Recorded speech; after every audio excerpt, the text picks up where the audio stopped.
Science में आज का फिजिक्स का क्लास होगा जिसमें क्वेश्चन है हमारा, तारे क्यों टिमटिमाते हैं।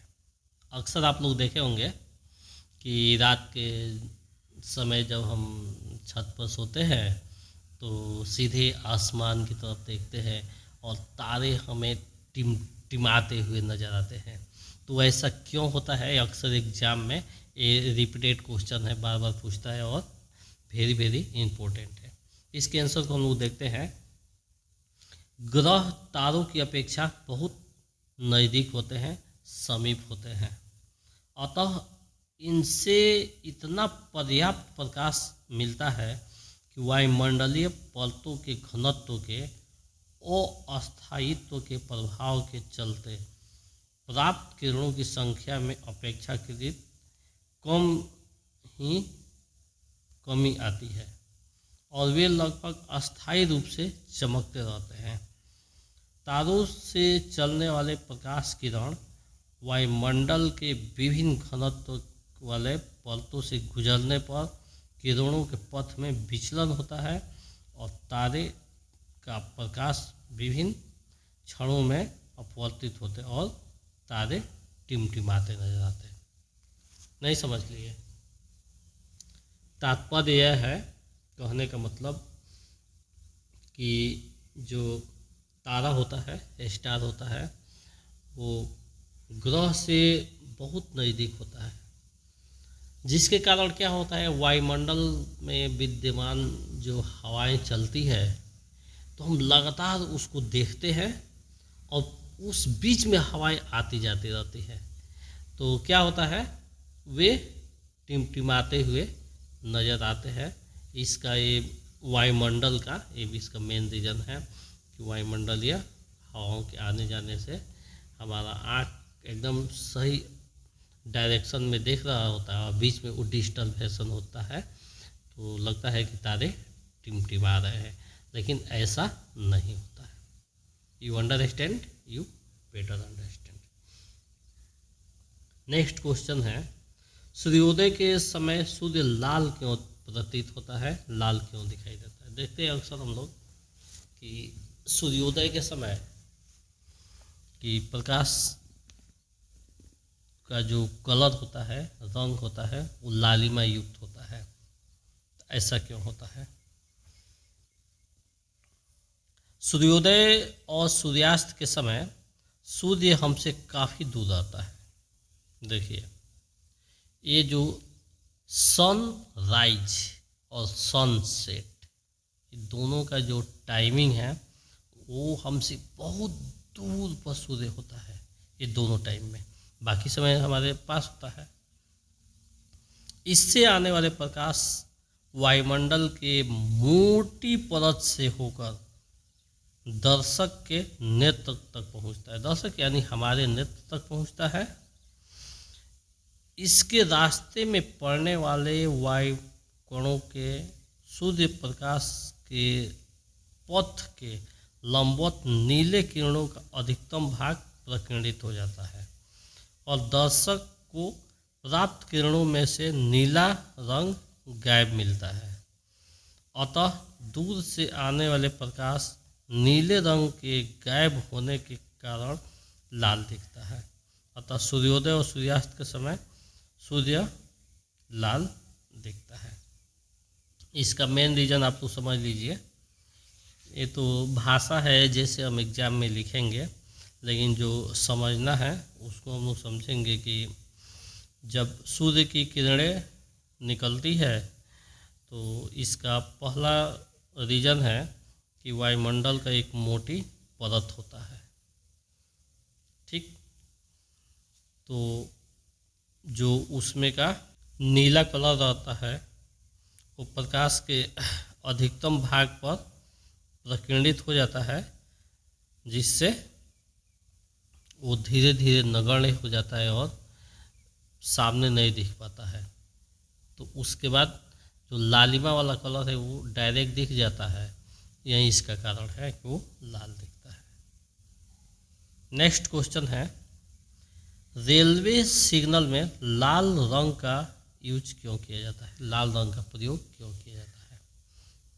बहुत रिपीटेड क्वेश्चन है, इम्पोर्टेंट क्वेश्चन है।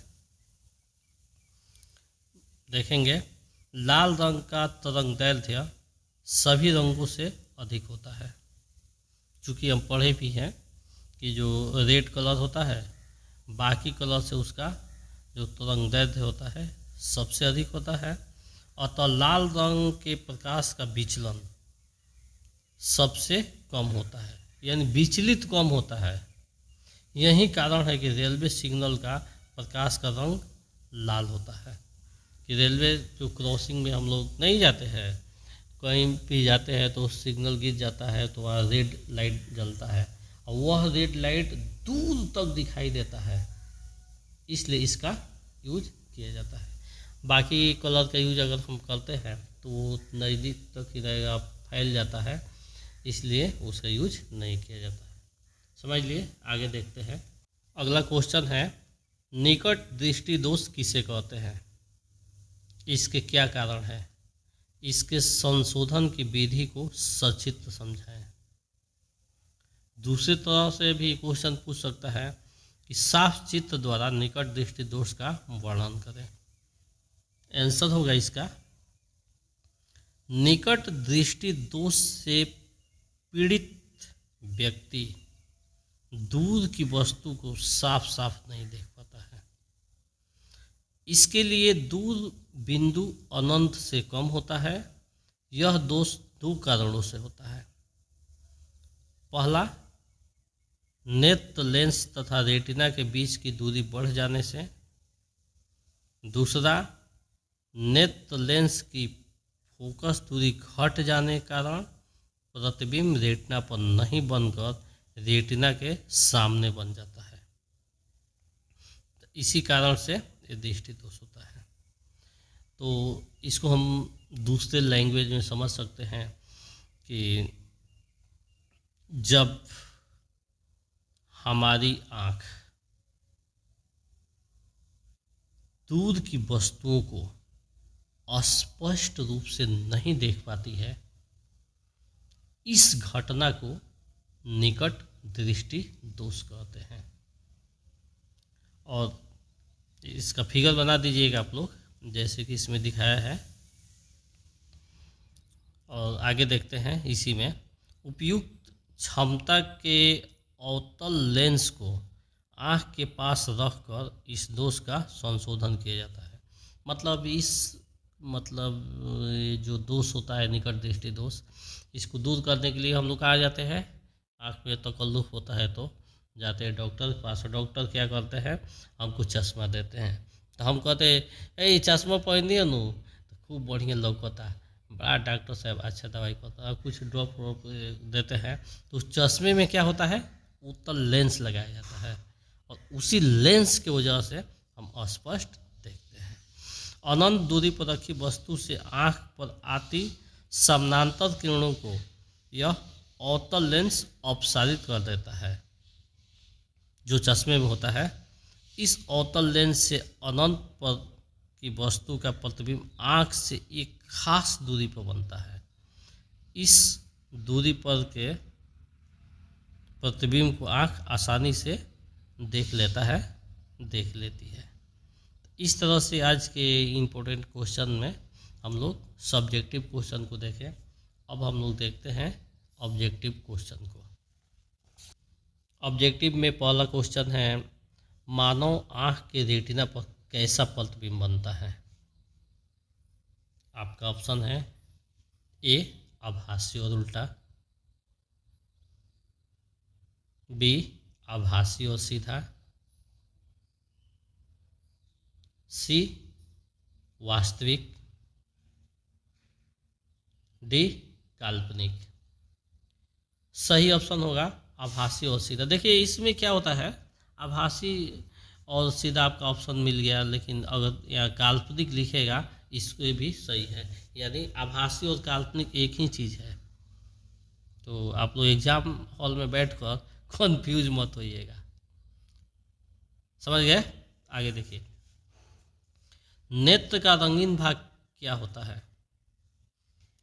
आँख में जो कलर दिखता है हमको, वो कलर वाला जो भाग है उसका क्या नाम है? ए रेटिना, दो पुतली, बी सी कार्निया, डी समंजन। सही ऑप्शन ए होगा रेटिना। सरल सूक्ष्मदर्शी में किसका उपयोग होता है? ए अवतल दर्पण का, बी उत्तल दर्पण का, सी अवतल लेंस का, डी उत्तल लेंस का। सही ऑप्शन डी होगा उत्तल लेंस का। कुछ बादलों का रंग सफेद क्यों होता है? देखते हैं ना आप लोग आकाश में कुछ वाइट वाइट कलर के बादल तैरते हुए नजर आते हैं, ऐसा क्यों होता है? ए प्रवर्तन कारण, बी प्रकीर्णन के कारण, सी अपवर्तन कारण, डी अवशोषण के कारण। सही ऑप्शन बी होगा प्रकीर्णन के कारण। नेक्स्ट क्वेश्चन है, प्रकाश के किस रंग का तरंगदैर्घ्य सबसे अधिक होता है? ए लाल, बी बैंगनी, सी नीला, डी पीला। सही ऑप्शन ए होगा लाल। टिंडल प्रभाव प्रकाश की कौन सी परिघटना है? टिंडल प्रभाव अक्सर पूछते रहता है, इसको देख लीजिएगा कि किस घटना को टिंडल प्रभाव कहते हैं। ए प्रकाश का प्रवर्तन, बी प्रकाश का अपवर्तन, सी प्रकाश का विक्षेपण, डी प्रकाश का प्रकीर्णन। सही ऑप्शन डी होगा प्रकाश का प्रकीर्णन। नेक्स्ट क्वेश्चन है, प्रकाश का प्राथमिक वर्ण कौन है? अगला क्वेश्चन है, तो लिखेंगे ए लाल, बी हरा, सी नीला, डी इनमें सभी। तो इसका ऑप्शन हम लोग देखते हैं, लाल, हरा और नीला ये तीनों है, तो हम तो सब पर टिक नहीं मारेंगे, तो इसका ऑप्शन हम चुनेंगे डी, इनमें से सभी, यानी लाल, हरा और नीला, ये सब प्राथमिक वर्ण है, प्राथमिक रंग। इस प्रकार से आज की क्लास ओवर होता है। हम मिलते हैं नेक्स्ट वीडियो नए क्लास में। आप लोग देखते रहिए, पढ़ते रहिए, अपने फ्रेंड्स में शेयर कीजिए। वीडियो अच्छा लगे लाइक, सब्सक्राइब और शेयर करना